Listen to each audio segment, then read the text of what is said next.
சென்னை கிண்டி அரசு மருத்துவமனையில் மருத்துவர் கத்தியால் குத்தப்பட்ட சம்பவத்தை நேரில் பார்த்தவர்களிடம் போலீசார் விசாரணை மேற்கொண்டு வருகின்றனர். கூடுதல் விவரங்களை செய்தியாளர் சரவணன் வழங்க கேட்கலாம். சரவணன், வணக்கம்.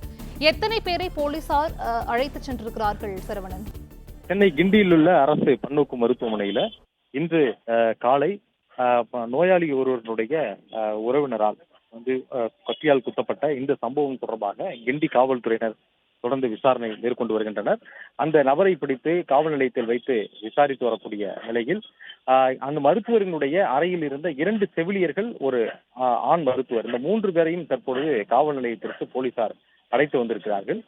இந்த சம்பவம் எப்படி நடந்தது என்பது தொடர்பாக ஏற்கனவே காவல்துறையினர் விசாரணை நடத்தி இருக்கக்கூடிய நிலையில் நேரில் பார்த்தவர்களுடைய வாக்குமூலத்தை பெற்று அதை வழக்கு அடுத்ததாக வழக்கு பதிவு செய்வதற்கான நடைமுறைகள்ல காவல்துறையினர் ஈடுபட்டிருக்கிறார்கள்.